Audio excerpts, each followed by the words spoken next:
প্রতি বছর চট্টগ্রাম বন্দরে কন্টেইনার ও কার্গো হ্যান্ডলিং বাড়ছে গড়ে 4 থেকে 7%। সেই হিসেবে 2030 সাল নাগাদ হ্যান্ডলিং বাড়বে অন্তত 3 মিলিয়ন। বন্দরের বর্তমান অবকাঠামো সক্ষমতা কাজে লাগিয়ে সেই চাহিদা পূরণ বেশ কঠিন। তাই আগামী 100 বছরের বাণিজ্যিক চাহিদা পূরণে চট্টগ্রাম বন্দরের সক্ষমতা বাড়াতে 2013 সালে বে টার্মিনাল নির্মাণ প্রকল্প নেয় চট্টগ্রাম বন্দর কর্তৃপক্ষ। দীর্ঘ এক যুগে নকশা ও মহাপরিকল্পনা প্রণয়ন, ভূমি অধিগ্রহণ ছাড়া দৃশ্যমান অগ্রগতি অনেকটাই শূন্য।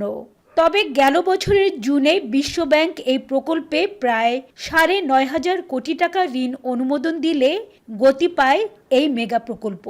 যদিও প্রকল্পটি একনেকে অনুমোদনের অপেক্ষায় থাকায় হয়নি ঋণ চুক্তি। অবশেষে রোববার 14,000 কোটি টাকা ব্যয়ের বে টার্মিনালের অবকাঠামো উন্নয়ন প্রকল্প প্রস্তাব অনুমোদন হয় একনেকে। প্রকল্পটির দুটি অংশের মধ্যে সমুদ্রে 6.5 কিলোমিটার দীর্ঘ চ্যানেল খনন, স্রোতরোধী প্রাচীর নির্মাণ এবং সড়ক ও রেল সংযোগ সড়ক নির্মাণ করা হবে। এতে প্রায় 9,500 কোটি টাকা দেবে বিশ্বব্যাংক। এতে প্রকল্পের অপর গুরুত্বপূর্ণ অংশ পাবলিক প্রাইভেট পার্টনারশিপে 4টি টার্মিনাল নির্মাণে বিদেশি বিনিয়োগও ত্বরান্বিত হবে বলে আশা কর্তৃপক্ষের।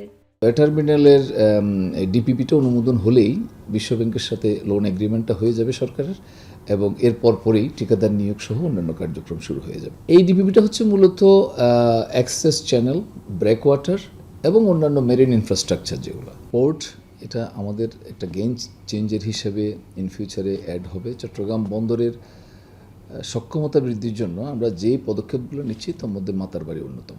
এই প্রকল্প বাস্তবায়িত হলে বন্দরের সক্ষমতা বাড়বে কয়েক গুণ। 24 ঘন্টা বড় জাহাজ ভিড়লে চট্টগ্রাম হবে বিনিয়োগ ও পোর্ট হাব।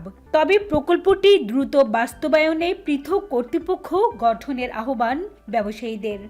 টার্মিনালের যে প্রকল্প চিটাগং পোর্টের থেকে সেপারেট একটা প্রকল্প করে ফেলতে হবে। সেই প্রকল্প ডাইরেক্টর সে কমপ্লিটলি ইন্ডিপেন্ডেন্ট হিসাবে কাজ করবে। প্রতি 1 মাস পর তারে কাজের প্রোগ্রেস দিতে হবে, টার্গেট দিতে হবে। তাইলে এটা আগামী 5 বছরের মধ্যে অন্তত আশা করা যাবে। টার্মিনাল হলে সুফল আমরা পাবো, মানে আমাদের চট্টগ্রাম বন্দরের ধারণ ক্ষমতা যেটা, ধারণ ক্ষমতা বাড়বে। নাব্যতা কম হওয়ায় চট্টগ্রাম বন্দরে 10 মিটারের গভীরতার বড় জাহাজ ভিড়তে পারে না। বহির্নোঙরে সর্বোচ্চ জোয়ারে ভিড়তে পারে 11 মিটারের জাহাজ। বে টার্মিনালে 12 মিটারের গভীরতার বড় জাহাজে ভিড়বে বলে আশা কর্তৃপক্ষের।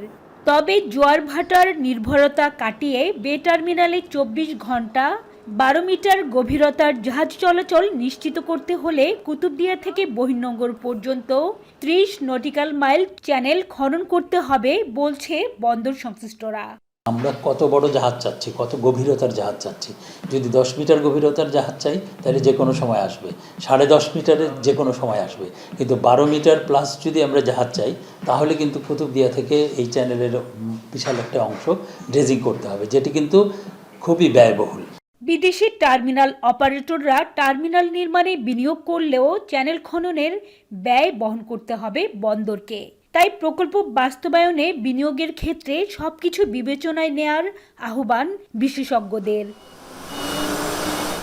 হাজেরা শিউলি, এখন চট্টগ্রাম। লিলি হালাল বিউটি সোপ, বিএসটিআই কর্তৃক সনদপ্রাপ্ত দেশের প্রথম হালাল বিউটি সোপ। দীপ্তিময় উজ্জ্বল ত্বকের জন্য।